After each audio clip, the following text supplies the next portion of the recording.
warahmatullahi wabarakatuh. Kami di sini dari kelompok 5 akan mempresentasikan hasil kerja kelompok kami, yaitu tentang manajemen perpustakaan. Tapi sebelum lanjut ke materi, alangkah baiknya saya pribadi akan memperkenalkan anggota-anggota dari kelompok 5 yang terdiri dari saya pribadi, yaitu Novita Aulia Agustin sebagai moderator sekaligus pemateri pertama. Pemateri kedua ada Putri Wulandari, pemateri ketiga ada Vita Inayati, pemateri keempat ada Rohimatul Kistiah, pemateri kelima ada Muhafif, pemateri keenam ada Syarif Hidayatullah, pemateri ketujuh ada Anissa, dan pemateri yang terakhir ada Latifatul Kolbi. Baik, langsung saja ke pemateri pertama, yaitu saya pribadi akan menjelaskan tentang organisasi dan administrasi manajemen perpustakaan. Jadi, administrasi perpustakaan itu merupakan kegiatan pokok yang dilakukan oleh sebuah organisasi perpustakaan dalam usaha untuk mempertahankan kelangsungan eksistensi perpustakaan. Administrasi perpustakaan itu meliputi catat-mencatat, contohnya seperti mencatat pemberian nomor induk pada buku, terus pencantuman identitas pada buku. Selain itu juga surat menyurat, pembukuan ringan, ketik mengetik, dan juga agenda. Selain itu, administrasi perpustakaan harus memenuhi semua keperluan yang berhubungan dengan pengelolaan perpustakaan, pengadaan bahan pustaka, dan juga pengolahan beserta layanan menurut Prayoga dan kawan-kawan tahun 2022. Di sini juga ada organisasi perpustakaan. Jadi, organisasi perpustakaan bertugas untuk merekap semua data transaksi perpustakaan yang terdapat pada buku besar ke dalam aplikasi pengolahan data. Jadi, dengan adanya organisasi perpustakaan, supaya tujuan pemustaka tersebut dapat dicapai dengan secara lebih efisien dan juga lebih efektif dengan tindakan-tindakan yang dilakukan secara kolektif. Mungkin hanya itu saja. Selanjutnya akan dilanjutkan oleh pemateri kedua, yaitu Putri Wulandari.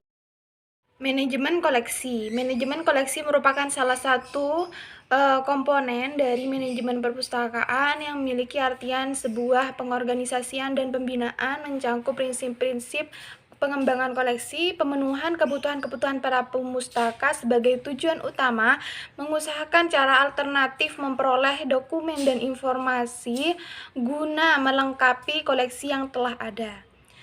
Nah, biasanya manajemen koleksi di sini secara luas adalah sesuatu yang digunakan di dunia perpustakaan untuk menyatakan bahan koleksi apa saja yang telah ada di perpustakaan yang selanjutnya akan diadakan atau yang mana yang akan ditiadakan. Nah, sebelum muncul istilah ini, ada yang namanya seleksi buku.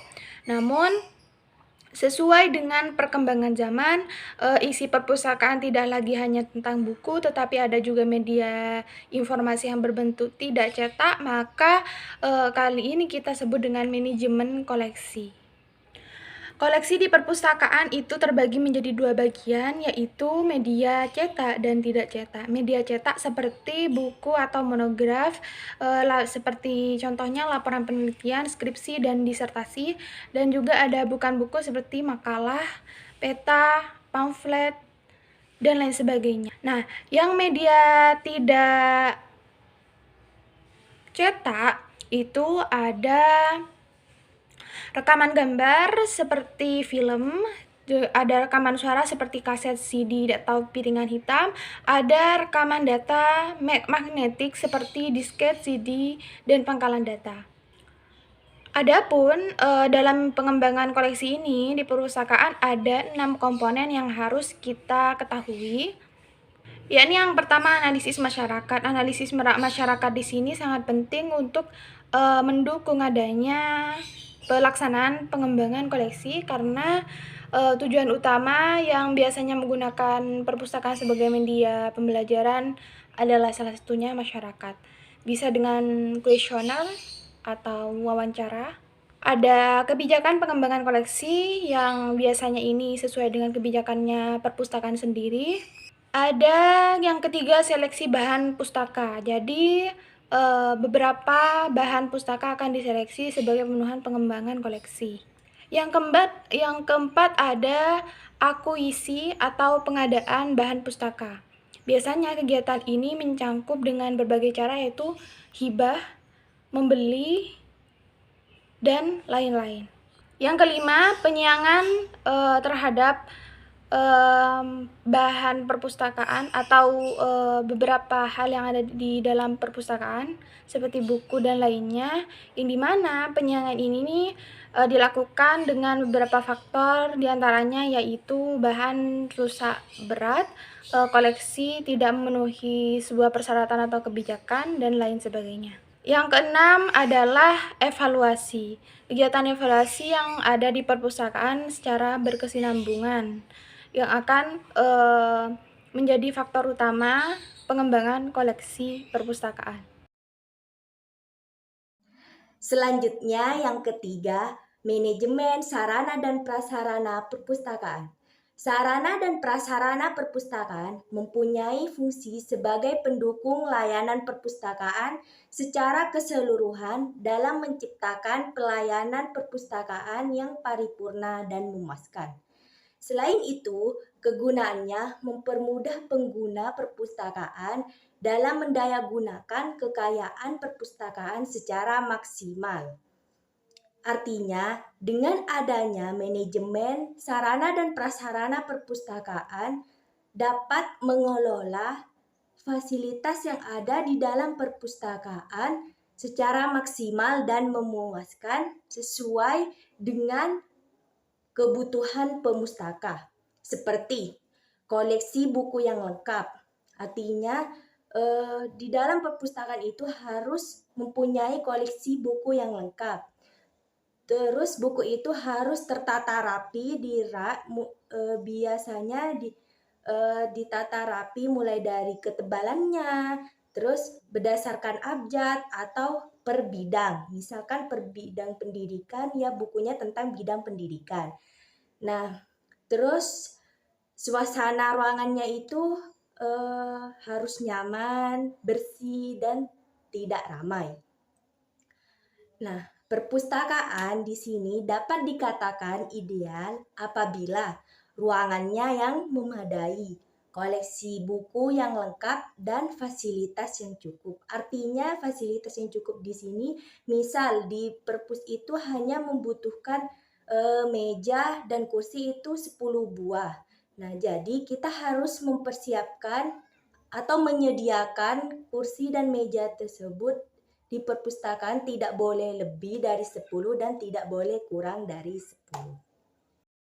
Manajemen teknologi informasi. Seiring dengan perkembangan teknologi informasi yang pesat, kebutuhan pengguna informasi juga semakin meningkat, baik kuantitas maupun kualitasnya, yaitu akses informasi yang lebih cepat dan lebih luas. Baik, di sini saya Rohimatul Kistia. Di sini saya akan menjelaskan mengenai manajemen layanan. Nah, manajemen layanan merupakan kegiatan yang dimulai dari perencanaan, pengorganisasian, pelaksanaan, atau penggerakan, pengawasan, dan evaluasi dalam kegiatan layanan yang disediakan maupun dilakukan oleh pustakawan kepada para pengunjung perpustakaan. Nah, manajemen layanan terdiri dari perencanaan, pengorganisasian, pelaksanaan, pengawasan, dan evaluasi. Baik, itu saja dari saya. Assalamualaikum warahmatullahi wabarakatuh. Anggaran untuk kegiatan perpustakaan itu tergantung pada jenis perpustakaannya atau sistem informasinya. Bisa berasal dari sumber lokal, negara, wilayah, atau sumber nasional, ataupun juga dari donatur yang ingin mendukung atau membantu dari pembayaran sejumlah sumber-sumber lainnya. Dana-dana tersebut juga berasal dari perpustakaan secara langsung ataupun dari lembaga induk perpustakaan yang dirancang untuk digunakan oleh perpustakaan. Nah, jadi Perpustakaan Nasional itu memberikan sejumlah anggaran untuk perpustakaan-perpustakaan yang ada di daerah, di wilayah, dan sebagainya. Nah, jadi misalkan dana itu berbentuk tidak harus uang, dan bisa juga berbentuk dengan buku ataupun majalah-majalah lainnya. Terima kasih.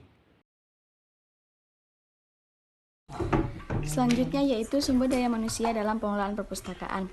Sumber daya manusia dalam pengelolaan perpustakaan menurut Undang-Undang Nomor 43 Tahun 2007 tentang perpustakaan dalam pasal 29 ayat 2 disebutkan terdiri dari pustakawan dan tenaga teknis perpustakaan. Seseorang perpustakawan harus selalu kualifikasi dalam standar nasional perpustakaan. Assalamualaikum warahmatullahi wabarakatuh. Baiklah, di sini saya akan melanjutkan materi yang disampaikan oleh teman saya tadi. Zulfikar 2008 halaman 171 menyatakan bahwa pustakawan mempunyai tugas pokok. Yang pertama yaitu pengorganisasian dan pendayagunaan koleksi bahan pustaka atau sumber informasi. Yang kedua yaitu pemasyarakatan perpustakaan, dokumentasi dan informasi, dan pengkajian pengembangan perpustakaan, dokumentasi dan informasi. Nah, di mana yang pertama itu organisasi dan administrasi adanya perpustakaan itu perlu diatur dan ditata dengan baik sehingga pelaksanaan kegiatan kerjanya dapat berjalan dengan baik. Nah, yang kedua itu di mana keberadaan perpustakaan itu di lembaga masyarakat itu sangat berperan besar, karena masyarakat bisa mendapatkan berbagai informasi dan juga bisa mendapatkan pendidikan yang layak bagi mereka yang tidak pernah mendapatkan pendidikan di bangku sekolah atau kuliah.